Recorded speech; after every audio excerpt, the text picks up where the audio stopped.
Now it's snowing like anything, like you no, ऐसा लग रहा है कि ऊपर से बाल्टी का बाल्टी बर्फ़ फेंका जा रहा है और इतना अच्छा पैटर्न क्रिएट हो रहा है, एक्सप्लेन करना वर्ड्स में बहुत मुश्किल है। I feel that I am so lucky कि मैं अप्रैल के महीने में भी ऐसा स्नोफॉल विटनेस कर रहा हूँ। ऐसा मैंने अपने ब्रह्मताल वाले ट्रिक में, जो कि मैंने जनवरी में किया था ये साल, इतने स्नोफॉल तो मैंने तब भी विटनेस नहीं किया है। So after this bend immediately comes the Jalori pass. So if you are coming via Ani, which is this way, then from here you need to take left. If you are coming via Jalori Pass, come down, and on the first bend don't go towards this side but take this trail. So I am on the trail to Raghupur gardh, and sometime it's snow, sometime it's rain, it's foggy, and I don't know the route exactly. Thankful to Puran Singh who showed me the route, from a place, the forest, there is line, so I have a fair idea where I am going. The trail is marked till some point of time, and after that I have to climb up. Hi guys, it's very foggy and the visibility is very less. I'm alone here on this trail. I don't know, I'm just a bit scared also, but let us see. Going to climb this, and weather has gone pretty bad now. It's completely white out, can't see much. The visibility is hardly 20 or 30 meters, and there is a concrete structure. I will just go there and wait for weather to clear up for half an hour or maybe 45 minutes. अकेला हूँ इस मीडो पे, बिल्कुल भी कुछ दिख नहीं रहा है, यहाँ तक कि वापस जाने का रास्ता भी मुझे ठीक से नहीं दिख रहा है. Hope I will manage to return back somewhere.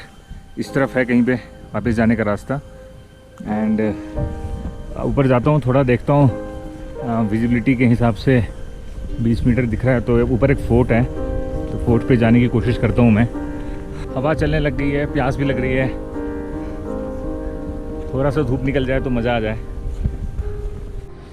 Completely बादलों के बीच हूँ,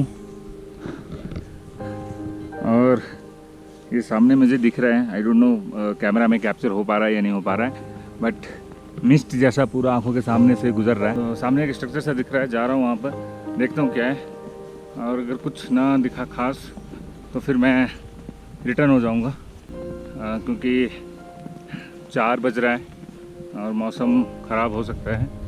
इतनी खूबसूरत जगह है, कंप्लीटली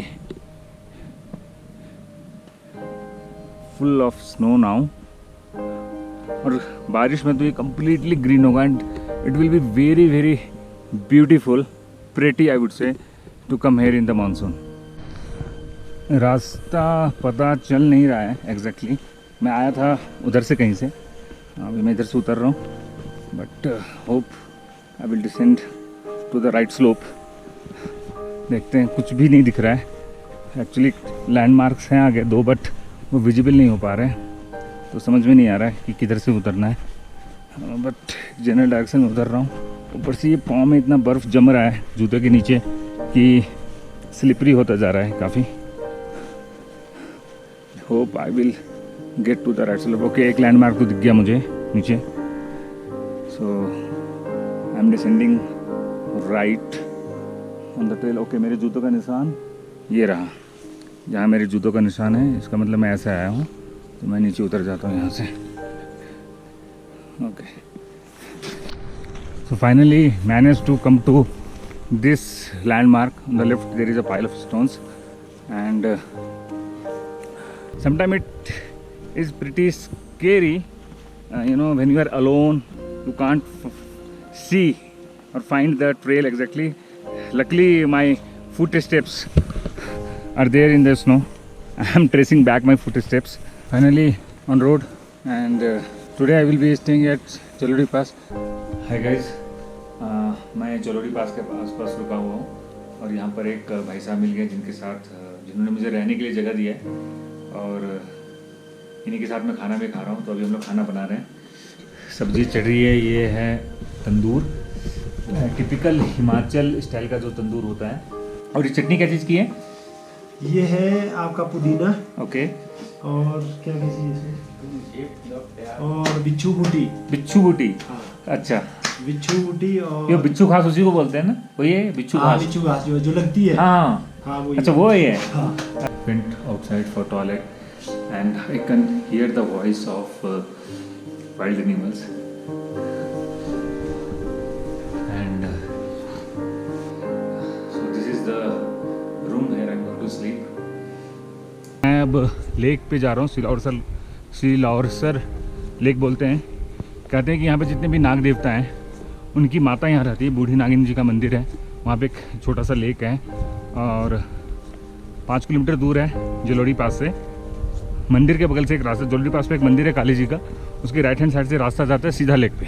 तो 40 minutes I am on the trail and at this point there is a trail which is going on the right and we need not to take this trail, take this trail which goes on the left towards uphill and on the way these small signboards are there written Jai Mata Di, so there are enough space for pitching the tent. So पहाड़ों में एक चीज़ बहुत ही critical है, जब मौसम खुलता है तो ठंड बढ़ जाती है और जब मौसम बंद होता है तो गर्मी होने लगती है। खुलना और बंद होने का मतलब ये है कि जब मौसम खुलता है, हम बोलते हैं मतलब बादल नहीं है, धूप निकला हुआ है, तो उस कंडीशन में हवा चलेगी और ठंड बढ़ जाएगी। जैसा आज सुबह पे था, धूप निकली हुई थी फिर भी काफ़ी ठंड लग रही थी, और अभी देखिए पूरा वादी में बादल लगा हुआ है कम्प्लीटली और बारिश भी हो रही है, but I am not feeling cold, like you know it's warm here. And why it is warm here? Because क्या होता है कि जो भी हीट है अर्थ का वो स्केप नहीं होता है और मौसम काफ़ी गर्म हो जाता है। बहुत ही खूबसूरत रिफ्लेक्शन है और लेफ्ट हैंड साइड में नाग देवी का मंदिर है जहाँ भी मैं जा रहा हूँ। मौसम बहुत सुहाना है, एक्चुअली ख़राब है बट मुझे बहुत अच्छा लग रहा है क्योंकि ये पूरे बादल आ रखे हैं और मेरे शर्ट पे ये वाइट जो है ये बर्फ़ है, ओले से छोटे छोटे बर्फ़ गिर रहे हैं। And I am very much sure रात में जैसे टेम्परेचर डाउन होगा बर्फ़ गिरेंगे और सुबह तक मुझे लग रहा है फायर जैसी बर्फ़ गिरने लग जाएगी। Set, this is my bed and we are going to have dinner now. Dinner is ready और रामलाल जी थोड़ा सब्जी गर्म कर रहे हैं, रोटी हमने बनाई है मिलके। तो मैं अभी जीबी से स्टार्ट कर रहा हूँ। कल रात में यहाँ पे पहुँचा और टेंट लगाने का जगह ढूंढ रहा था और एक हंसराज जी मिल गए मुझे, जिन्होंने मुझे अपने घर में रहने दिया, खाना भी खिलाया।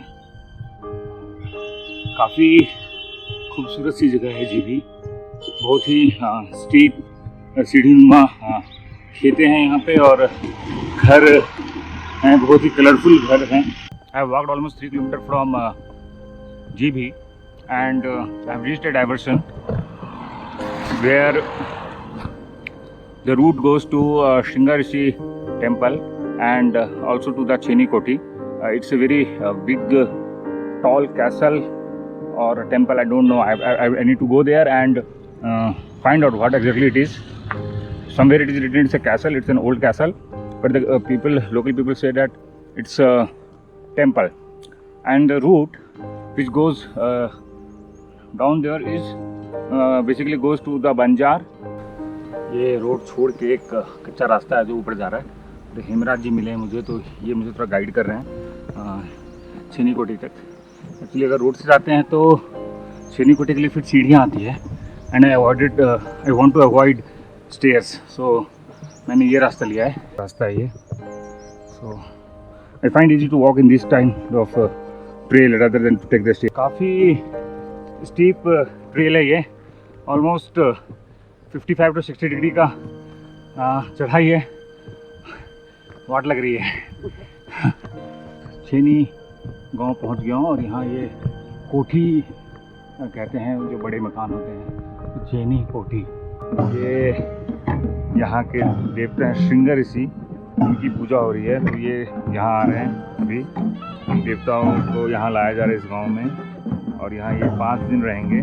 छठे दिन यहाँ से ये दूसरे गांव बिहार में चले जाएंगे और इनकी पूजा होगी। तो काफ़ी यूनिक सा त्यौहार है जो मुझे देखने के लिए मिल रहा है यहाँ पे, और इसीलिए मैं यहाँ पे रुकने का मूड बनाया मैंने, इसलिए मैं यहाँ पे रुक रहा हूँ।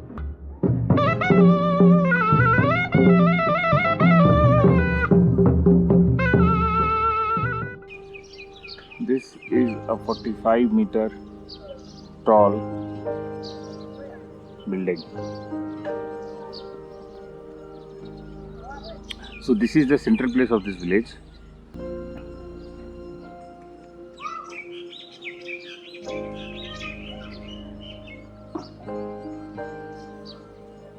The building ahead is a Krishna temple, which was a courtroom of the king Dhadhu, who used to rule here in 17th century, and then her queen name was Chehni, and on her queen name this village name got the name of Chehni. Another marvel of this structure is there is no binding agent between the stones. Thus the stones have been piled up, and wooden logs has been used as beam in this building. And surprisingly, this structure survived the earthquake of 1905. This ladder is made up of deodar trunk, and the general public are prohibited to go up. And there is a dress code which need to be followed. The person need to wear dhoti, and women are not allowed in this temple.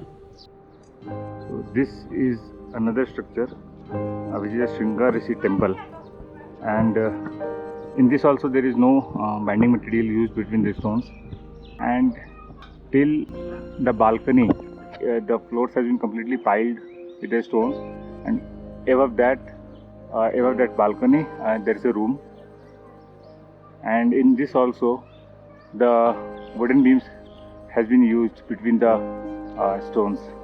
So this is something very unique, you know. I have seen in this Himalayas, Himalayan village. Is a new house getting constructed, and stones has been piled up without any binding material. There is a village called Gyagi above Chehni, so I am going there. So this is Miyagi village. Only 5 houses are there. Now I am inside the temple now.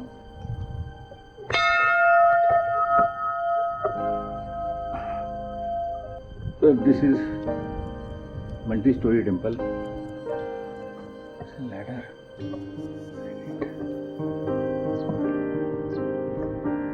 I am on my way to Bihar village, and the trail go just in front of Shringa Rishi temple. I guess I've reached Bihar. देखने में ज़्यादा दूर लग नहीं रहा था Shringa Rishi temple से, but it's far.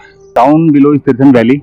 I have been told that this trail will lead me to another mud road, which will be a bit wider, and that mud road will directly go to Raghupur. So this trail is completely through the forest. On my right side, if I climb up, I will reach Miyagi village top, because I can sense the structure, the mountain and the forest structure is similar to that of the top of the Miyagi village. I don't know whether I'm on right trail or not, whether I will reach Raghupur or not, but yes, one thing is sure, I can see village down, and I'm a bit relaxed now because there are so many trails in the jungle, and I was not able to figure out which trail to take and which trail not to take. And let me see whether if this trail must not terminate somewhere, it should lead me to the village. Okay, and what I have done is basically I have taken the trail which is going down simply. Okay, whatever the trail, whether it's right, left, whatever, any trail which is going down, I simply took that trail. 2-3 kilometre. तो daily 2-3 kilometre तुम लोग नीचे जाते हो school के लिए? यहाँ से तो बहुत दूर है, यहाँ से यहीं से चले। अच्छा, नजदीक है। रुंगचा गाँव है ना? Swati, Nitika, Bhim. Some kind of trolley arrangement is here and to get the materials or goods. ये पूरा बगीचा ही नाशपाती का है। ज्यादातर यहाँ नाशपाती है। तो घाटी के उस तरफ सेब है, इस पहाड़ी के पीछे सेब है पूरा। हाँ, चेहनी में तो बहुत ज्यादा हाँ, सेब है। और मतलब ये तीर्थन है ना? बंजर। ये तो तीर्थन में नाशपाती की खेती होती है ज़्यादा। मतलब औसम है, मतलब ये पता ही नहीं था मुझे। अगर आप मिलती नहीं तो मुझे पता ही नहीं चलता कि मैं नाशपाती के बगीचे से गुजर रहा हूँ। Finally reach the road, so I am in Tirthan valley now. Now I will see what are the places here and where to put my tent, where can I camp.